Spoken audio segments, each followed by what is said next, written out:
Guys, good morning. Tara magluluto tayo ng longga para sa kaldo. Para sa kaldo natin ang gagamitin natin ngayon ay isaw ng manok. Andito ang ating mga sangkap. Tara samahan nyo ako. Ayan. Ito yung isaw natin at ito yung malagkit. Then meron tayong bawang, luya, and then sibuyas na mura, and then sibuyas. Andito ang ating mga sangkap na ibang pangpalasa. Ayan ating magic syrup, the Knorr cubes. And then meron tayong kasuba. Ito ang ating pang palasa, ating patis. Ayan.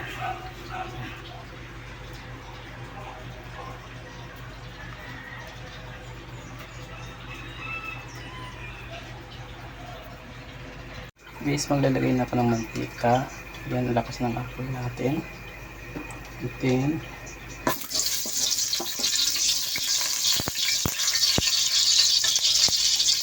una natin ilagay ang ating luya.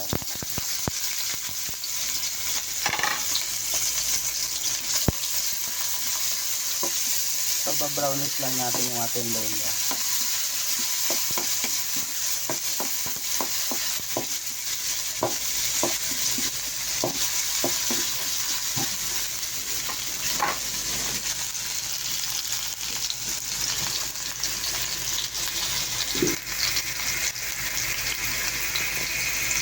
Lagay na rin natin ang ating bawang.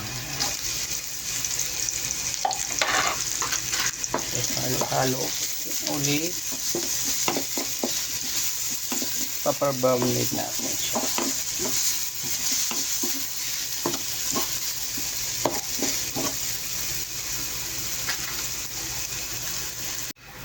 Tapos ilalagay na rin natin ang ating sibuyas. Ayan.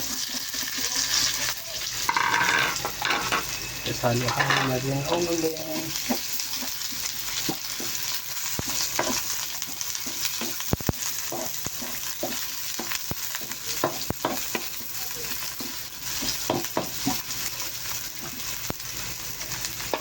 Ilagay na natin ang ating isaw ng manok. Yung isaw ng manok is na sinugasan ko, nilamas ko sa ating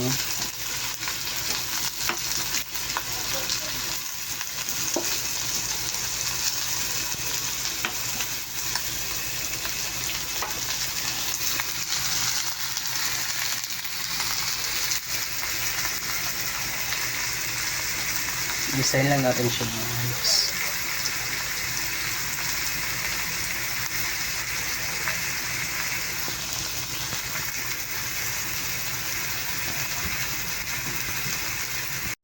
Ayan, pisang-pisa na ang ating isaw. Ilalagay naman natin ang ating malagpo.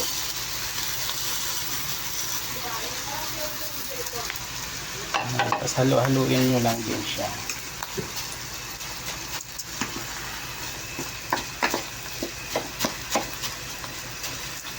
Pag nagisang-gisa nyo na, lagyan nyo na siya ng patis. Patis.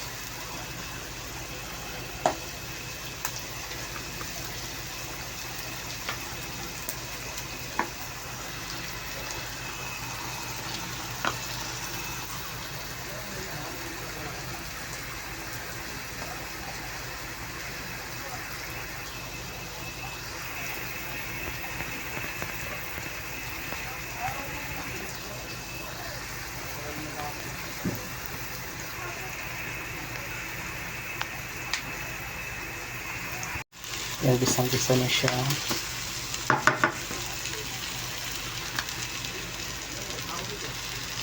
Yan naman, ilalagyan na natin siya na tubig.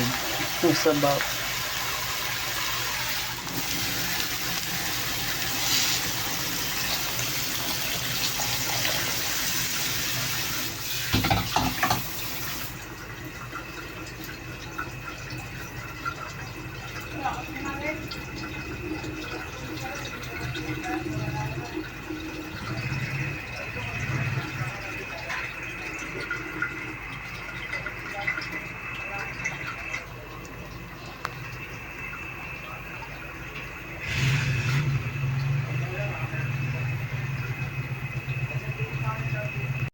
is ilalagay na natin ang ating chicken cubes. Ayan.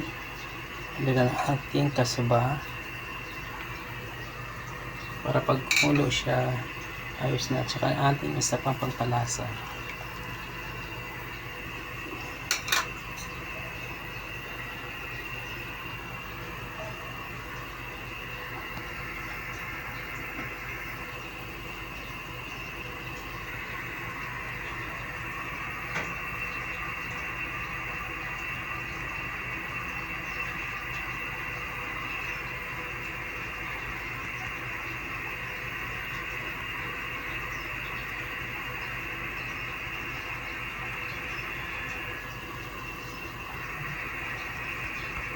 Antayin lang natin siya na kumulo.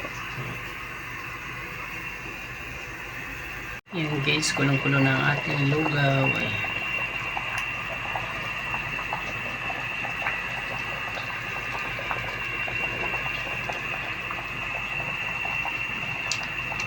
Guys, ito na ang ating arroz o caldo. Ayan, luto na siya guys. Lagyan pa natin ng sibuyas na mura.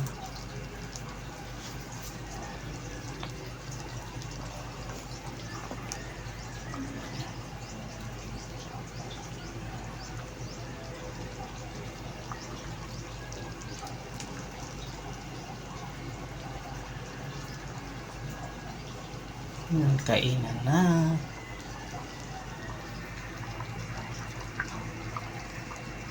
Na guys, ang ating lugaw natin. Ayan, luto na. Ayan, kainan na.